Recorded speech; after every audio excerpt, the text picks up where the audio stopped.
मेरे तो उस वक्त होश ही उड़ गए जब मैंने अपनी भाभी को वहाँ इतने सारे आदमियों के बीच में, मेरे तो हाथ पैर ही कांपने लगे थे। आखिर एक अकेली औरत इतने सारे आदमियों के साथ कैसे, वह सब चारों ओर से मेरी भाभी के साथ एक साथ ही। मेरा नाम शिवानी है। मैं अपने मम्मी पापा के साथ गांव में रहती थी। मेरे पापा एक ज़मींदार हैं और हमारे पास ना तो रुपए पैसे की कोई कमी है और ना ही ज़मीन जायदाद की। हमारा एक घर शहर में भी है, लेकिन क्योंकि मेरे माँ बाप शुरू से ही गांव में रहे हैं और उन्हें यहीं की आबो हवा पसंद है, इसी वजह से वह कभी भी शहर में रहने के लिए नहीं गए। मेरा एक भाई है जिसका नाम अजय है। स्कूल तक की पढ़ाई तो मेरे भाई ने गांव के ही इंटर कॉलेज से की थी, लेकिन आगे की पढ़ाई के लिए पापा ने मेरे भाई को शहर भेज दिया। और फिर जब मेरे भाई ने अपनी पढ़ाई कंप्लीट कर ली तो फिर उन्हें एक अच्छी नौकरी भी मिल गई। हालांकि पापा ने उनसे कहा भी कि इतनी ज़मीन जायदाद है तो उन्हें नौकरी करने की कोई ज़रूरत नहीं है, लेकिन मेरा भाई अपने पैरों पर खड़ा होना चाहता था। इसीलिए उसने पापा से कहा कि वह नौकरी करना चाहता है और इसी में उसकी खुशी है, इसलिए पापा ने उसे मना नहीं किया। इधर मेरे लिए भी भैया ने बोला था कि मेरी जैसे ही स्कूलिंग कंप्लीट होगी वह मुझे भी शहर उनके पास भेज दें ताकि मैं अपनी आगे की पढ़ाई जारी रख सकूं। मुझे शुरू से ही शहर जाने का बहुत शौक था। अक्सर मैं इस तरह के सपने सजाया करती थी कि कब मेरी स्कूल की पढ़ाई पूरी होगी और फिर मैं शहर जाऊंगी और वहाँ के किसी बड़े कॉलेज में पढ़ूंगी और जैसे शहर के लोग कपड़े पहनते हैं वैसे ही अच्छे अच्छे कपड़े पहनूंगी। धीरे धीरे समय बीता और फिर जैसे ही मेरी स्कूल की पढ़ाई कंप्लीट हुई, पापा ने मुझे शहर भैया के पास भेजने का फैसला कर लिया। इसलिए इधर मेरी तैयारी शहर जाने की शुरू हो चुकी थी कि तभी फिर हमारी ज़िंदगी में एक तूफान आ गया। भैया सुबह सुबह ही घर आए, लेकिन जब वह घर आए तो इस बार पहली बार ऐसा था कि कोई भी उन्हें देखकर खुश नहीं था, क्योंकि भैया शादी करके घर आए थे। उन्होंने अपनी पसंद की लड़की से शादी कर ली थी। पिताजी इस बात से बहुत ज़्यादा नाराज़ हो गए थे, क्योंकि एक तो उन्होंने इस सब के बारे में पिताजी से ना तो कुछ पूछा, ना बताया और ना ही इजाज़त ली। ऊपर से लड़की के बारे में भी हमें कुछ भी नहीं पता था। भैया ने उनसे कहा भी कि वह ऐसी मुश्किल में फंस गए थे कि उन्हें जल्दबाजी में ही शादी करनी पड़ी, लेकिन वह उस लड़की से बहुत प्यार करते हैं और वह उसके साथ ही अपनी पूरी ज़िंदगी बिताना चाहते हैं।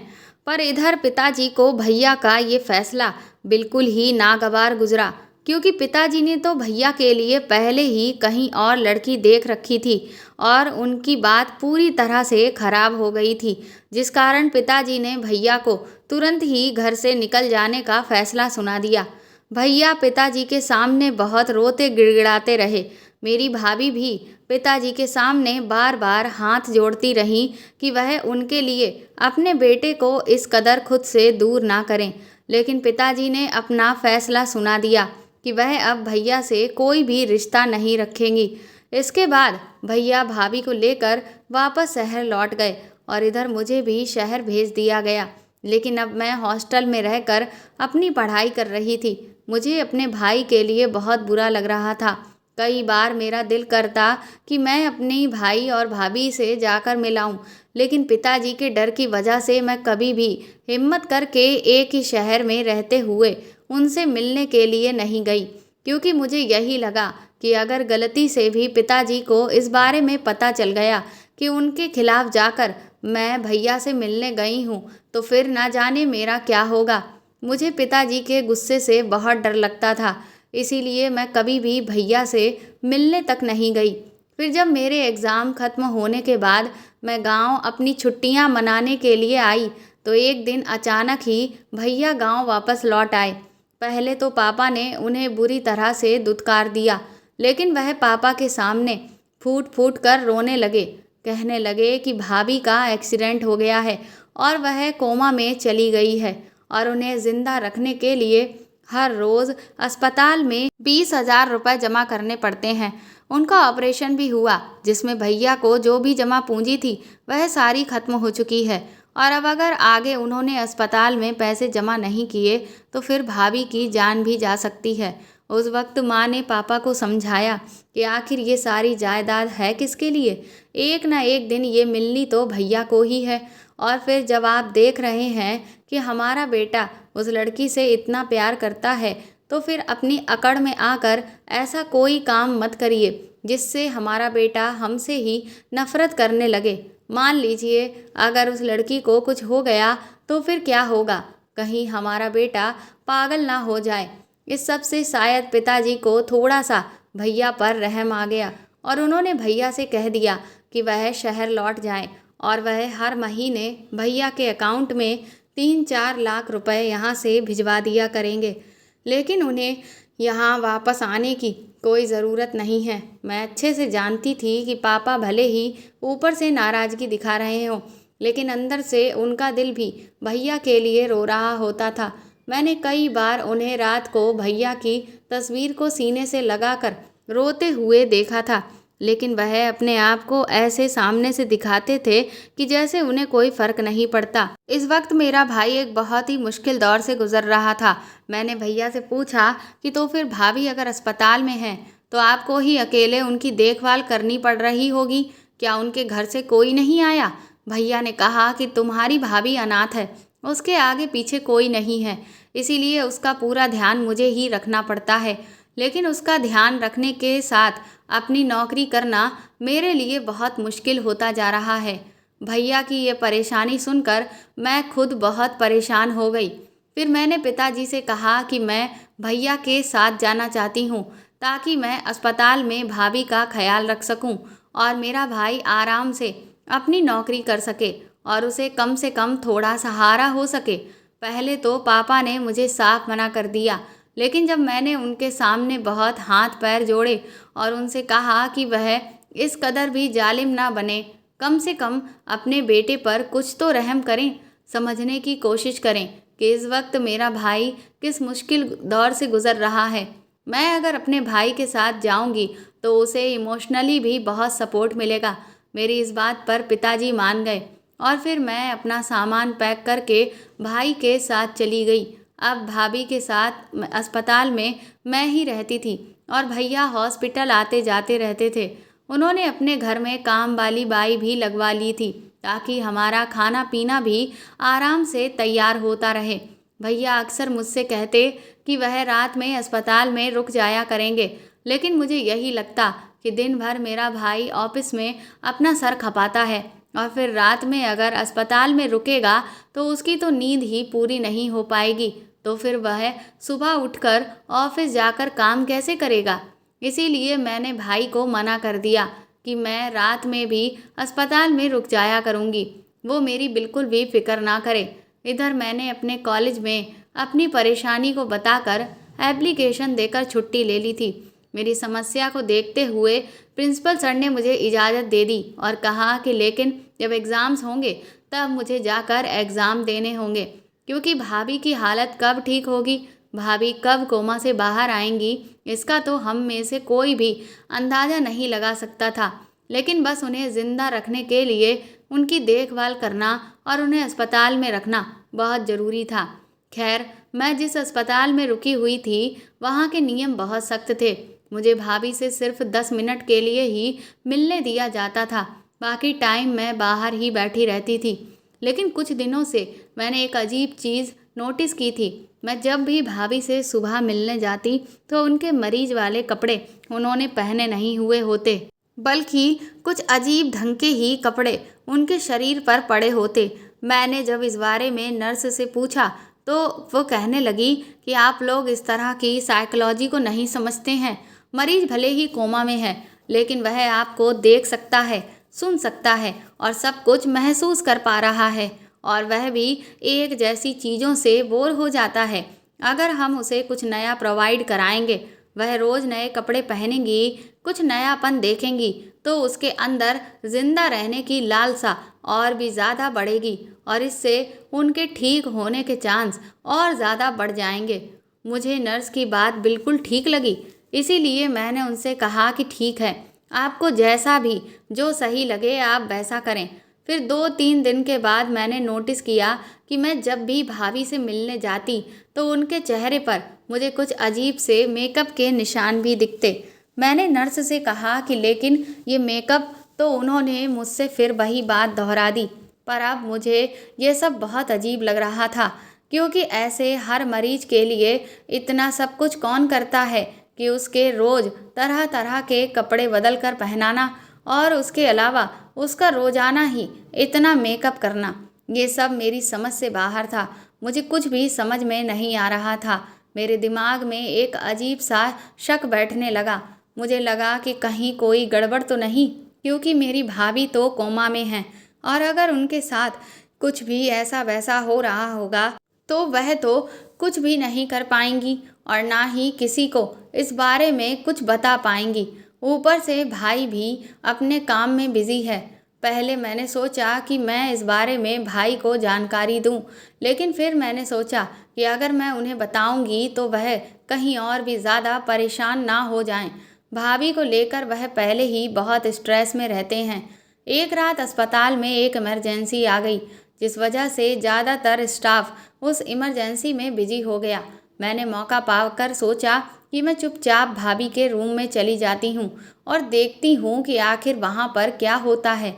लेकिन मैं जब भाभी के रूम में गई तो मैं ये देखकर हैरान रह गई कि भाभी तो वहाँ पर थी ही नहीं। मेरे तो ये सब देखकर होश ही उड़ चुके थे कि आखिर भाभी इतनी रात को कहाँ चली गई, और फिर भाभी तो कोमा में थी, फिर वह खुद से कहाँ जा सकती थी। अब तो मुझे बहुत बड़ी गड़बड़ का एहसास होने लगा। मुझे लगने लगा कि शायद मेरी भाभी का हर रोज़ कोई किडनैप कर लेता है और सुबह आकर उन्हें यहाँ पर छोड़ देता है, और इसीलिए उनके कपड़े भी बदले होते हैं और उनके चेहरे पर मेकअप भी होता है। कहीं ऐसा तो नहीं कि मेरी भाभी की जो भी हालत है उसका कोई गलत तरीके से फ़ायदा उठा रहा हो और इस सब में इस अस्पताल के लोग भी शामिल हों। इसीलिए मैंने उस वक्त तो वहाँ किसी से कुछ भी नहीं कहा और चुपचाप अपनी भाभी के केबिन से मैं बाहर आ गई।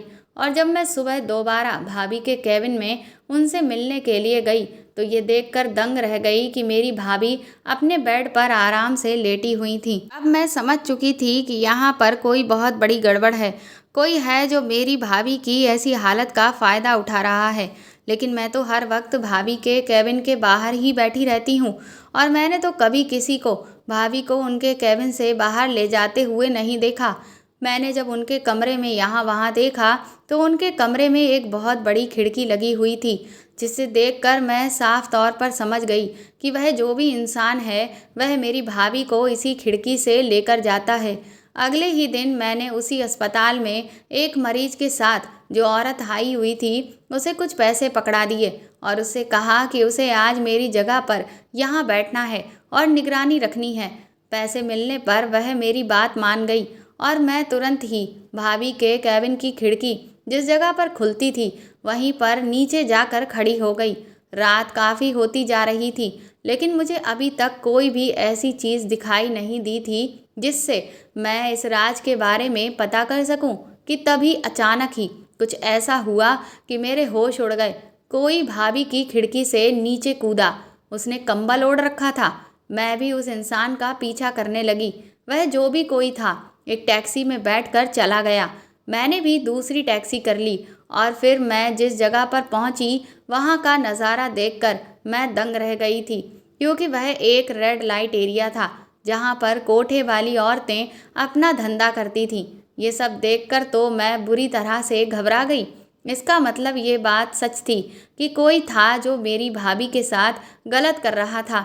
लेकिन सबसे बड़ी अजीब बात ये थी कि उस शख्स को तो मैंने यहाँ पर अकेले आते हुए देखा। मेरी भाभी को तो वह अपने साथ में लेकर ही नहीं आया। ये सब क्या था? मुझे कुछ समझ में नहीं आ रहा था। क्या भाभी अभी भी अपने कैबिन में थी या फिर कोई उनके कैबिन में हर रोज़ छुपकर बैठ जाता है? मेरे तो कुछ भी पल्ले नहीं पड़ रहा था। लेकिन मैं इस तरह से इस एरिया में नहीं जा सकती थी, क्योंकि इससे मेरी जान और इज्जत दोनों को ही खतरा हो सकता था। इसीलिए मैंने फैसला किया कि कल मैं अपना भेष बदल कर उस खिड़की के नीचे इस इंसान का इंतज़ार करूंगी। अगले दिन मैं नकली दाढ़ी मूछ लेकर आई और मैंने लड़कों वाले कपड़े पहन लिए और वह दाढ़ी मूछ लगाकर खुद का हुलिया पूरी तरह से एक आदमी की तरह कर लिया। और जैसे ही आधी रात को वह इंसान फिर से खिड़की से नीचे उतरकर टैक्सी में बैठकर गया, मैं भी उसका पीछा करते हुए पहुंच गई। क्योंकि मैंने एक आदमी का भेष धरा था, इसलिए वहां पर जो बाकी के आदमी थे वह मुझ पर बिल्कुल भी ध्यान नहीं दे रहे थे, बल्कि जो औरतें वहां पर काम करती थीं वही मुझे बार बार इशारे कर करके अपने पास बुला रही थीं। लेकिन मेरा ध्यान पूरी तरह से उस इंसान पर था। वह इंसान कुछ दूर आगे चलने के बाद एक कोठे में अंदर चला गया और मैं भी आगे बढ़ गई। वहाँ पर जो भी औरतें खड़े होकर मुझे अपने पास बुला रही थीं, मैंने उन लोगों को कुछ पैसे पकड़ा दिए, जिसकी वजह से उन्होंने मुझे नहीं रोका। लेकिन मैं जैसे ही एक कमरे के पास पहुंची, अंदर का नज़ारा देखकर मेरे तो होश ही उड़ चुके थे। क्योंकि जैसे ही उस इंसान ने अपना कंबल अपने ऊपर से हटाया, वह इंसान और कोई नहीं बल्कि मेरी भाभी ही थी। वह उस वक्त बहुत ही खूबसूरत लहंगे में सजी धजी थी और फिर वहाँ पर चारों तरफ ढेर सारे आदमी बैठे हुए थे। पहले तो मेरी भाभी ने उनके सामने बहुत देर तक नाच गाना किया और फिर उसके बाद वह सब भाभी के साथ अटखेलियाँ करने लगे। ये सब देखकर मेरे हाथ पैर फूल रहे थे, क्योंकि मैं थी तो आखिर एक लड़की ही, और ऐसे माहौल में मैं बहुत ज़्यादा डरी हुई थी। इसीलिए मैं तुरंत ही वापस अस्पताल लौट आई। मेरे दिमाग ने तो काम करना बंद ही कर दिया था। पहले तो मुझे कुछ भी समझ में नहीं आया, फिर जब थोड़ी देर के बाद मेरा दिमाग सही जगह पर स्थिर हुआ, तब मुझे इस बात का एहसास हुआ कि मुझे जल्द से जल्द भैया को इस सब के बारे में बताना चाहिए। इसीलिए मैं तुरंत ही भैया के घर पहुंची। मुझे इतनी रात को घर वापस आए हुए देखकर भैया बुरी तरह से घबरा गए। वह कहने लगे कि कहीं तुम्हारी भाभी को कुछ हो तो नहीं गया। मैंने भैया से कहा कि आपको नहीं पता कि भाभी ने आपके साथ कितना बड़ा धोखा किया है। एक तो आपने मम्मी पापा के खिलाफ जाकर भाभी से शादी की, इतना सब कुछ सहा, लेकिन उसका नतीजा क्या निकला? भाभी ने तो आपको इतना बड़ा धोखा दिया है। वह तो आपसे वफादारी तक नहीं निभा पाई और वह धोखेबाज निकली। मेरी कोई भी बात भैया को समझ में नहीं आ रही थी। इसके बाद मैंने भैया को अब तक जो भी वहाँ अस्पताल में हो रहा था सब कुछ साफ साफ बता दिया, जिसे सुनकर भैया फूट फूट कर रोने लगे। कहने लगे कि मुझे तो लगा था कि मैं कीचड़ से कमल को निकाल कर लाया हूँ, लेकिन मुझे क्या पता था कि उस कमल को उस कीचड़ की इतनी आदत हो गई थी कि वह उसे छोड़ ही नहीं पाएगी। मैंने तो सोचा था कि इस दुनिया की हर औरत को एक इज्जतदार ज़िंदगी चाहिए, अपना परिवार चाहिए, अपनी गृहस्थी चाहिए। लेकिन सही कहा है किसी ने, जिसे 10 जगह थाली चाटने की आदत पड़ चुकी हो, उसे घर की दाल रोटी बिल्कुल भी पसंद नहीं आएगी। मुझे भैया की कोई भी बात समझ में नहीं आ रही थी कि वह आखिर कहना क्या चाह रहे थे। मैंने भैया से कहा कि क्या आप मुझे साफ साफ बताएंगे कि आखिर आप ये सब क्या बोल रहे हैं। उसके बाद भैया ने मुझे जो कुछ भी बताया, उसे सुनकर मेरे तो होश ही उड़ गए। भैया कहने लगे कि दरअसल मैं जब यहाँ गांव से नया नया शहर में आया था तो कॉलेज में मेरे कुछ दोस्त बन गए। दोस्ती नई थी और शहर का सुरूर भी नया था, जो मेरे सर पर चढ़कर बोलने लगा था।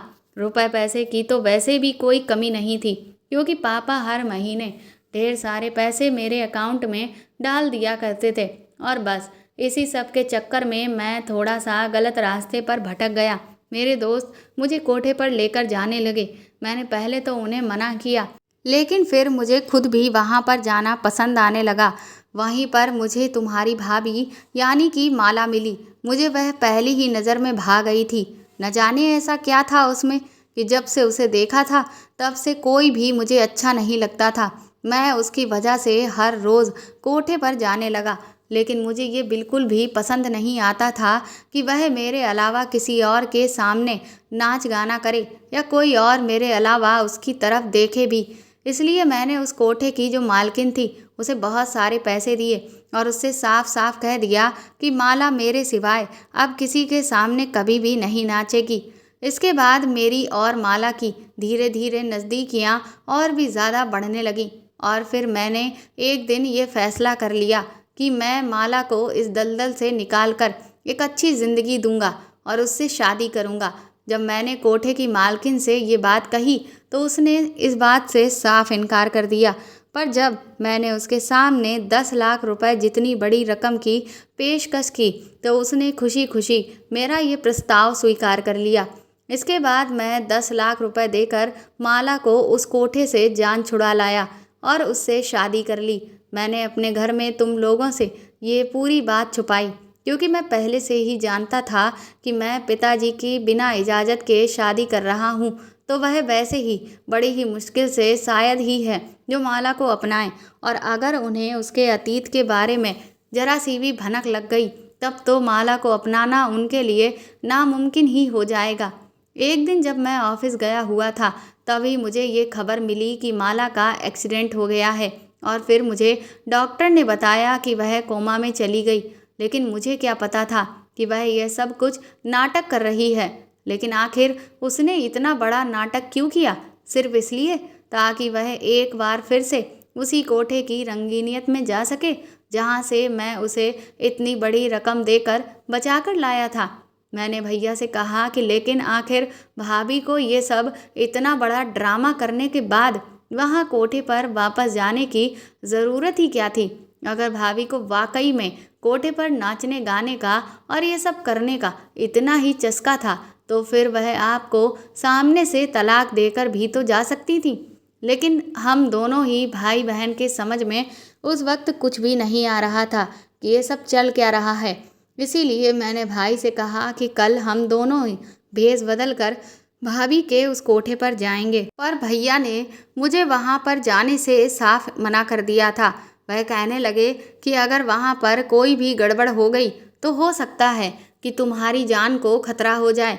पर मैंने भैया से कहा कि आप बिल्कुल भी फिक्र मत करें। उस दिन भी मैंने जो भेष धरा हुआ था उसके बाद से मुझे वहाँ पर कोई भी पहचान नहीं पाया था, और आज भी आप देखना कि मुझे वहाँ कोई नहीं पहचान पाएगा, क्योंकि ऐसी जगह पर अगर मुझे खतरा है तो आपको भी खतरा हो सकता है और मैं अपने भाई को अकेले नहीं छोड़ सकती थी।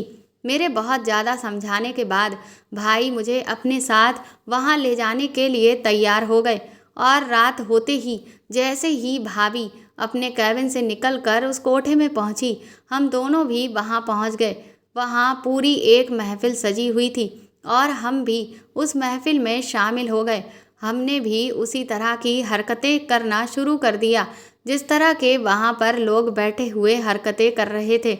लेकिन कुछ देर के बाद वहाँ से बाकी के लोग तो चले गए, लेकिन एक आदमी शराब के नशे में भाभी के साथ बहुत गलत तरीके से पेश आने लगा, जिसे देखकर भैया ने अपना आपा खो दिया और पहले तो उन्होंने उस आदमी को बहुत मारा जिससे वो बेहोश हो गया, और जब भाभी ने भैया से उस आदमी को बचाने की कोशिश की तो भैया ने भाभी के भी गाल पर खींचकर एक तमाचा मारा और फिर अपने दाढ़ी मूँछों को हटाकर अपना असली रूप भाभी को दिखा दिया, जिसे देखकर भाभी के तो पैरों तले की ज़मीन ही निकल गई थी।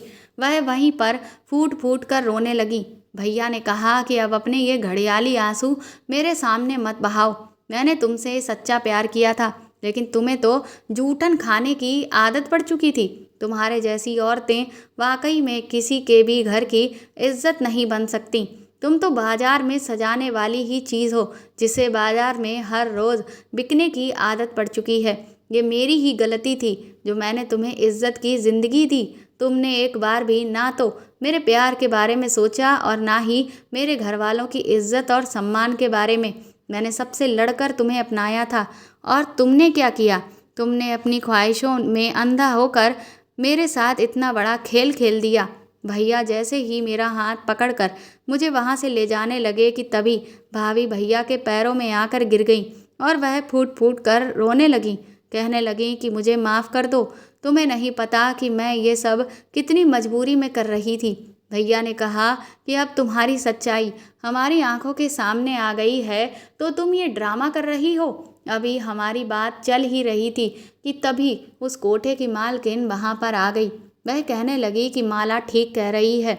उनकी बात सुनकर हम हैरान हो गए। उन्होंने कहा कि माला बेचारी ये सब मजबूरी में कर रही थी। वह बोली कि दरअसल जब तुमने इस कोठे पर आना शुरू किया था उससे कुछ महीना पहले ही यहाँ पर एक सेठ आया करता था। वह माला को बहुत पसंद करता था। उसने भी ठीक तुम्हारी तरह हमें ढेर सारे पैसे दिए थे कि माला कभी किसी के सामने नाचेगी नहीं। लेकिन तुम्हारे आने के 1 महीने पहले से ही उसने कोठे पर आना बंद कर दिया और जब ऐसा हुआ तो माला ने एक बार फिर से सबके सामने नाचना शुरू कर दिया था। इसके बाद तुम माला को ब्याह कर यहाँ से ले गए और माला यहाँ से आज़ाद हो गई। लेकिन कुछ ही महीनों के बाद वह आदमी यहाँ वापस आ धमका और उसने माला के बारे में पूछा। मैंने उसे बता दिया कि माला अब एक इज्जत की ज़िंदगी गुजार रही है। लेकिन मेरी ये बात सुनकर वह बुरी तरह से बौखला गया। उसने अपने बहुत सारे गुंडे यहाँ पर बुला लिए और मुझे धमकी दी कि अगर माला यहाँ वापस लौट कर नहीं आई तो वह माला को भी मार देगा और उसके पति को भी। मजबूरन उस वक्त मुझे माला से मिलना पड़ा और उसे पूरी बात बतानी पड़ी। जब उसने तुम्हारी जान पर खतरा बनते देखा तो माला को कुछ भी समझ में नहीं आया। पहले तो माला ने उस आदमी को प्यार से समझाने की बहुत कोशिश की, लेकिन वह तो मानने को तैयार ही नहीं था। उसने साफ तौर पर कह दिया था कि अगर माला ने उसकी बात नहीं मानी तो वह कुछ ही दिनों में तुम्हारी जान ले लेगा। और बस सिर्फ तुम्हारी जान बचाने की खातिर ही माला ने अपने दिल पर पत्थर रखकर ये फैसला किया एक बार फिर से वह इस दलदल में आकर फंस जाएगी। लेकिन वह सामने से तुमसे ये सब नहीं कह सकती थी क्योंकि उसे पता था कि उसकी इज्जत की खातिर तुम अपनी जान भी दांव पर लगा दोगे। लेकिन वह तो तुम्हारी जान के साथ इतना बड़ा रिस्क नहीं ले सकती थी ना। इसीलिए उसने अपने एक्सीडेंट का नाटक रचा और फिर पैसे देकर अस्पताल के लोगों को भी अपने इस नाटक में शामिल कर लिया। और फिर हर रोज़ रात को वह यहाँ पर उस आदमी के लिए आने लगी। अब वह आदमी अपने साथ साथ अपने पहचान वालों को भी यहाँ लाने लगा और फिर हर रोज़ वह माला के साथ वो करते जिससे उसके सीने पर सांप लौटने लगते। लेकिन बेचारी माला मजबूर थी क्योंकि उसे जब भी इन सब चीज़ों से तकलीफ होती तो तुम्हारा चेहरा उसकी आंखों के सामने तैरने लगता। वह बेचारी सिर्फ तुम्हारी ज़िंदगी को बचाने की खातिर ही ये सब कुछ बर्दाश्त करती रही। पूरी सच्चाई सुनने के बाद मैं और भाई दोनों ही दंग रह गए थे। भैया ने भाभी को तुरंत ही उठाकर अपने सीने से लगा लिया। उन्होंने कहा कि तुम अब तक इतना सब कुछ सहती रहीं और तुमने मुझे भनक तक नहीं लगने दी। अरे तुम एक बार मुझसे कहकर तो देखती। मेरी जान इतनी भी सस्ती नहीं है कि कोई भी ऐरा गैरा नत्थु खैरा मुझे हाथ लगा दे। तुम अभी मेरे पिता के बारे में जानती नहीं हो। अगर उन्हें ये भनक पड़ गई कि उनके बेटे की जान पर बन आई है तो वह दुनिया में आग ही लगा देंगे। इसके बाद हम तुरंत ही वहाँ से निकल गए। लेकिन भाभी को अभी भी बहुत डर लग रहा था। वह कह रही थी कि वह आदमी बहुत खतरनाक है। लेकिन हमारे पिताजी की पहचान इस शहर के सभी बड़े पुलिस अधिकारियों से थी। इसीलिए मैंने जब पिताजी को ये बात बताई कि भैया की जान को खतरा है तो पिताजी तुरंत ही शहर आ गए और उन्होंने शहर के डीएम और एसपी सभी से मुलाकात की और बस चंद घंटों में ही उस आदमी को गिरफ्तार कर लिया गया। वह आदमी एक बहुत बड़ा गुंडा था। उस पर पहले से ही बहुत सारे केस चल रहे थे, इसीलिए उसे गिरफ्तार करने में पुलिस वालों को कोई भी दिक्कत नहीं हुई। और फिर हमने एक बहुत अच्छा वकील किया जिसने उस आदमी को सज़ा भी दिलवा दी क्योंकि इधर इस सब में इतना समय बीत चुका था। इसीलिए पिताजी की नाराज़गी भी अब काफ़ी हद तक कम हो चुकी थी। उन्होंने भैया को माफ़ कर दिया, लेकिन उनकी शर्त थी कि अब भैया और भाभी को उनके साथ गांव में ही रहना पड़ेगा। भैया ने भी खुशी खुशी उनकी इस शर्त को मान लिया और भैया भाभी वापस गांव लौट गए और आज वह दोनों एक खुशहाल जीवन जी रहे हैं और मैं अपने कॉलेज में पढ़ाई पूरी कर रही हूँ। लेकिन भाभी के अतीत का ये काला सच आज सिर्फ मेरे और भैया के बीच में ही है क्योंकि मैं नहीं चाहती कि भाभी के अतीत की वजह से मेरे भाई भाभी का वर्तमान खराब हो। कभी कभी कुछ सच छुपा लेने से अगर किसी की ज़िंदगी आबाद होती है तो हमें ऐसी सच्चाइयों को हमेशा हमेशा के लिए भूल जाना चाहिए।